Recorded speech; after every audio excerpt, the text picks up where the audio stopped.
واقعہ کربلا اس سے ریلیٹڈ نہیں ہے کہ جی ان کے اوپر پانی بند ہو گیا، ان کے اوپر ظلم ہوا، کتنے بندے شہید ہوئے، یہ سیکنڈری چیز ہے.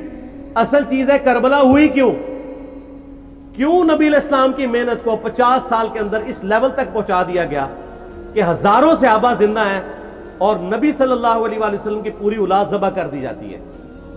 ہم تو یہ کہہ نہیں رہے کہ کیسے ذبح کیا انہوں نے، آری چلائی تھی یا تلوار چلائی تھی، یہ تو واقعہ کربلا تو سب کو پتہ ہے، ان کی شہادت بھی سب کو پتہ ہے. جامعہ ترمذی میں حدیث ہے حسن و حسین جنتی نوجوانوں کے سردار ہیں اور ان کی والدہ جو ہے وہ جنتی عورتوں کی سردار ہے. اور المستدرک الحاکم میں حدیث ہے حسن و حسین جنتی نوجوانوں کے سردار ہیں اور ان کے والد ان سے بھی بہتر ہیں. تو یہ تو ڈیفینٹ حدیثیں ہیں، یہ تاریخ تو نہیں ہے، نبی علیہ السلام کے فرامین ہیں. تو ان کی موجودگی میں ان کے ساتھ یہ کچھ کیا جائے تو ہم نٹی گریٹیز میں نہیں پڑھتے، ہم اس تھیم کے اوپر کہ یہ کون سی چیز تھی جس نے خلافت راشدہ کو ملوکیت میں بدل دیا، ہم اس تھیم کے اوپر بات کرتے ہیں. ہم کہتے ہیں چھوڑ دیں، بندے ہندے چھوڑیں، الٹیمیٹلی کیا نکلا ہے، کس کی وجہ سے ہوا ہے، وہ تو احادیث کی کتابوں میں موجود ہے. ہم کب کہہ رہے ہیں خفیہ کیمرے لگا گئے جی کس نے گولی پہلا تیر کس نے چلایا، یہ وہ ہم تو بتا رہے کس کے دور حکومت میں ہوا اور ان کا اپنا کردار کیا تھا، اس کو کس طریقے سے لا کے تخت پہ بٹھایا گیا.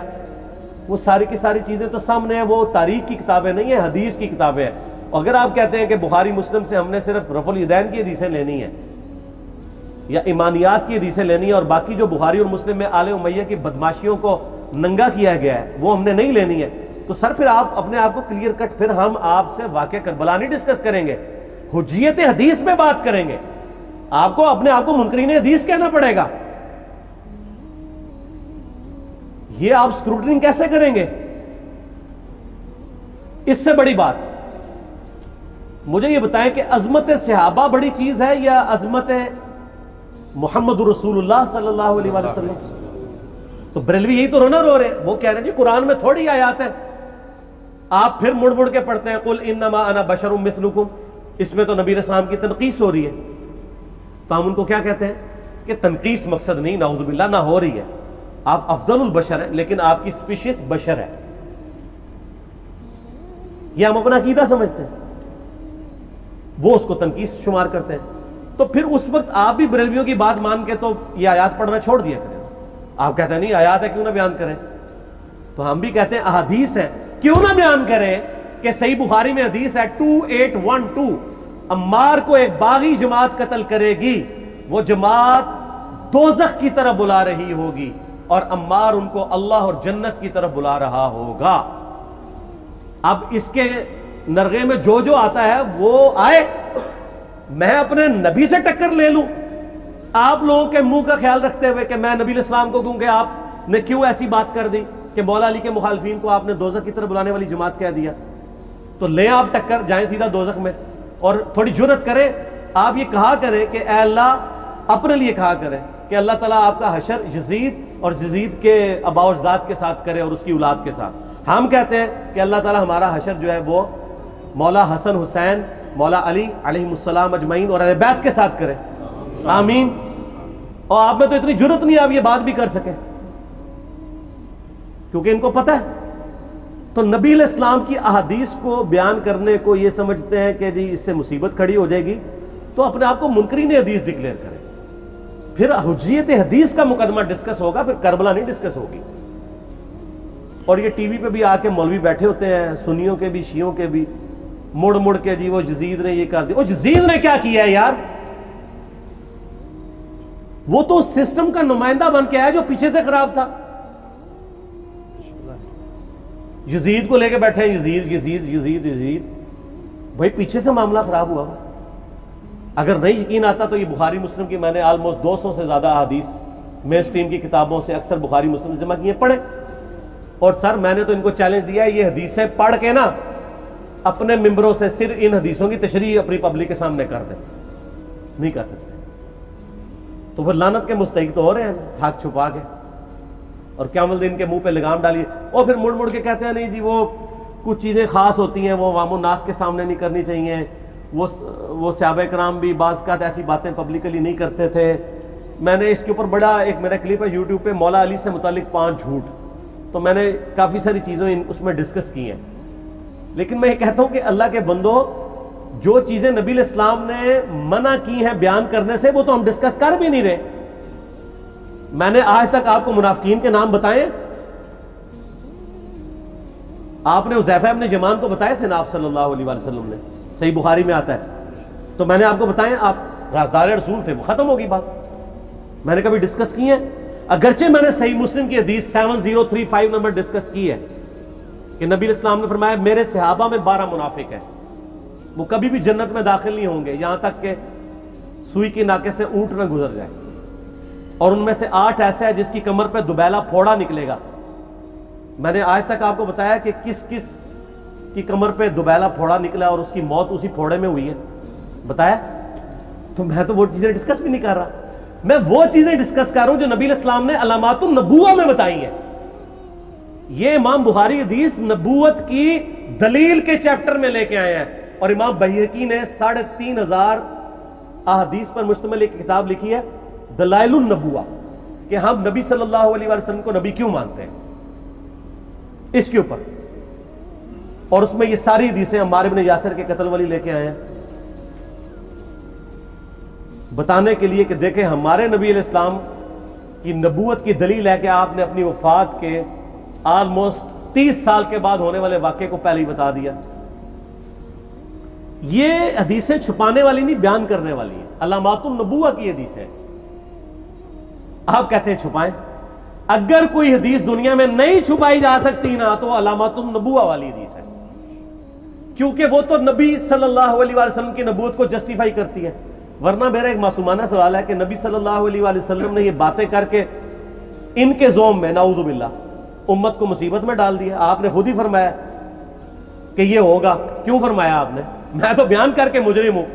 تو جس نے مجھے خبر دی ہے ان کے بارے میں آپ کا کیا خیال ہے؟ یہ مسند احمد کی حدیث یہ میں نے گھر بیٹھ کے بنائی ہے کہ میری بیوی کا کیا حال ہوگا جس پہ ہوب کے کتے بھونکیں گے.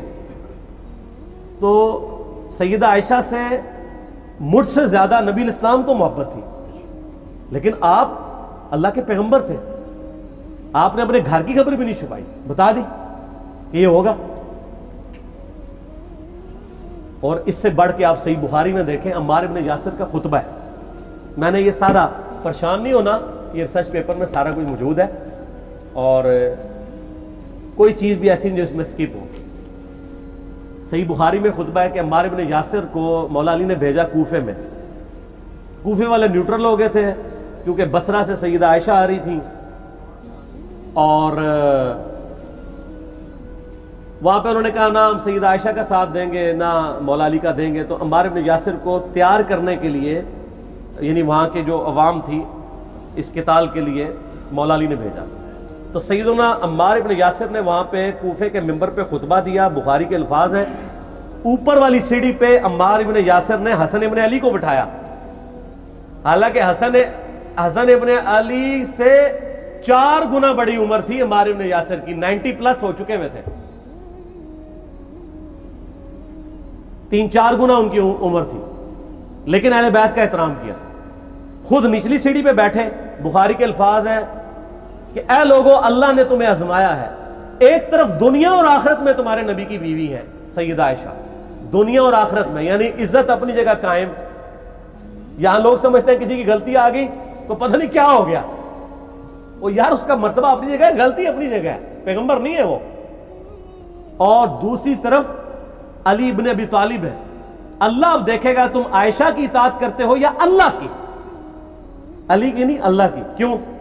یا ایھا الذین آمنوا اطیعوا اللہ واطیعوا الرسول واولی الامر منکم. ان کا اولو الامر مولا علی ہیں، ان کی اطاعت واجب ہے. یہ اللہ نے آزمایا ہے کہ اللہ کی اطاعت کرتے ہو یا عائشہ کی. اور آپ حیران ہوں گے، یہ حدیث امام بخاری حضرت عائشہ کی فضیلت والے چیپٹر میں لے کے آئے ہیں. اگر امام بخاری مشورہ کر لیتے نا ناسبیوں سے تو انہوں نے کہا تھا سر آخری صحیح رکھو، پچھلا رہن دو، بلکہ پچھلے والا رکھو آخری والا رہن دو. کہ عائشہ دنیا اور آخرت میں، وہ حدیث گھڑنے کا میں آپ کو طریقہ بتاتا ہوں، کاٹ چھانٹ کرنے کا. وہ آدھی حدیثیں لکھتے ہیں نا، آدھی حدیث ایسے لکھتے ہیں امام بخاری کہ سیدہ عمار بن یاسر نے خطبے کے دوران فرمایا کہ سیدہ عائشہ دنیا اور آخرت میں تمہارے نبی کی بیوی ہیں، بس. لیکن امام بخاری نے پوری حدیث لی ہے آگے وہ بھی ڈالا ہے کہ اللہ آزما رہا ہے کہ عائشہ کی اطاعت کرتے ہو یا اللہ کی، جیسے آپ کے علماء کر رہے ہیں۔ صحیح مسلم کی حدیث 6488 آدھی بیان کرتے ہیں سارے مولوی، بریلوی، دیوبندی، اہل حدیث، سب، میرے صحابہ کو برا مت کہو، اگر تم میں سے کسی نے احد پہاڑ کے برابر بھی سونا خیرات کر دیا اور میرے صحابہ نے ایک مد یعنی 600 گرام خیرات کی، آدھا کلو، اس کے آدھے کو بھی نہیں پہنچ سکتا بس۔ حالانکہ یہ مسلم کی حدیث سٹارٹ اس سے ہوتی ہے کہ عبد الرحمن بن عوف کو خالد بن ولید نے گالیاں دی جھگڑے کے دوران، حالانکہ دونوں مسلمان تھے، دونوں صحابی تھے۔ آپ نے حضرت خالد بن ولید کو بلا کے ڈانٹا، فرمایا تم میرے صحابہ کو برا مت کہو۔ تو خالد بن ولید نے تو آگے سے نہیں کہا حضور میں بھی صحابی ہوں، ان کو پتا تھا کہ عبد الرحمن بن عوف نے اس وقت اسلام قبول کیا جب اسلام کا مطلب تھا مار، تکلیف اٹھانا، اور خالد بن ولید نے گولڈن پیریڈ میں صلح حدیبیہ کے بعد اسلام قبول کیا۔ تو میں تم لوگ یہ کر رہے ہو، تم لوگ اگر احد پہاڑ کے برابر بھی سونا خیرات کر دو، یعنی صلح حدیبیہ کے بعد والے لوگ میرے ان کے برابر نہیں ہو سکتے۔ اور جو فتح مکہ پہ معافی مانگ کے مسلمان ہوئے ہیں طلقاء، مؤلفۃ القلوب آل امیہ، ان کا تو لیول ہی کچھ نہیں ہے۔ یہاں تو خالد بن ولید کے بارے میں یہ بات کی جا رہی ہے، اور پھر وہ مؤلفۃ القلوب اپنے زمانے میں ممبروں پہ سب و شتم کروائیں سیدنا علی پر، تو سب سے پہلے تو ان کو کہنا چاہیے جن کے بارے میں حدیث تھی کہ تم صحابہ کو گالی مت دینا۔ ہم نے تو خیر کبھی دی بھی نہیں ہے۔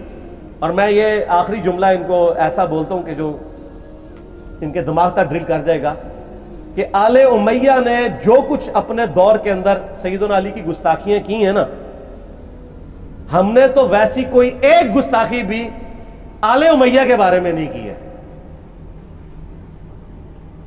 میں نے آج تک آل امیہ کے اوپر بائی نیم کسی کے اوپر لعنت کی ہے؟ حالانکہ یہ مولا علی پہ کرتے رہے، یہ ہے لعنتی خود ہو گئے نا، جب مولا علی پہ لعنت کی تو لوٹ آئی۔ مسند ابی اعلیٰ میں صحیح سند کے ساتھ حدیث موجود ہے، مسند احمد میں بھی موجود ہے کہ سیدنا علی کو جس نے گالی دی اس نے رسول اللہ کو گالی دی صلی اللہ علیہ وسلم۔ جب ام سلمہ نے کہا تھا، شیخ زبیر صاحب نے اس کو تحکیم میں صحیح لکھا ہوا ہے فوٹ نوٹ کے اوپر، کہ لوگوں تمہارے ممبروں پر رسول اللہ کو گالیاں دی جاتی ہیں، تو انہوں نے کہا معاذ اللہ، ہم کب کہیں گے، ایسا نہیں ہو سکتا۔ تو ام سلمہ نے کہا تم لوگ علی اور اس سے محبت کرنے والوں پہ گالی گلوچ نہیں کرتے ہو کیا؟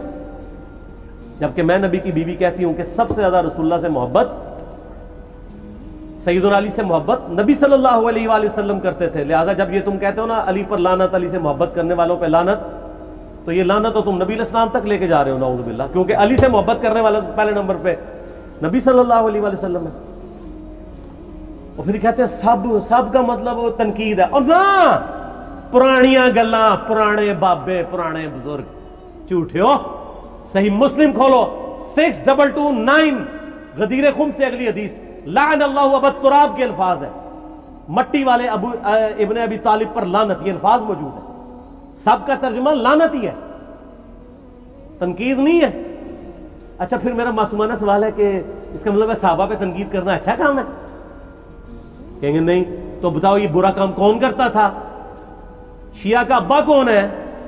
رافضیوں کا ابا کون ہے؟ آل امیہ۔ تو لہذا شیعہ نو میں کہنا کہ تسی شیخین کے اوپر بکواس اور تبرہ کرنے کی بجائے نا آپ لوگوں کو حقائق بتائیں کہ ٹوٹی کمند کہاں۔ یہ سب مجرمین آل امیہ ہے، اور یہ آل امیہ اور بنو ہاشم کی لڑائیاں نبی علیہ السلام کی بعثت سے پہلے چل رہی تھی، صدیوں سے چل رہی تھی۔ وہ تو پھر اللہ نے بنو ہاشم کو نبوت کے لیے چنا تو ان کو یہ پھر جیلسی ہضم نہیں ہوئی، وہ چیز آگے چلتی تھی۔ خیر چھوڑ دیں، ایک تلخ ٹاپک ہے۔ صلاۃ بر محمد و آل محمد، اللہم صلی علی محمد و علی آل محمد۔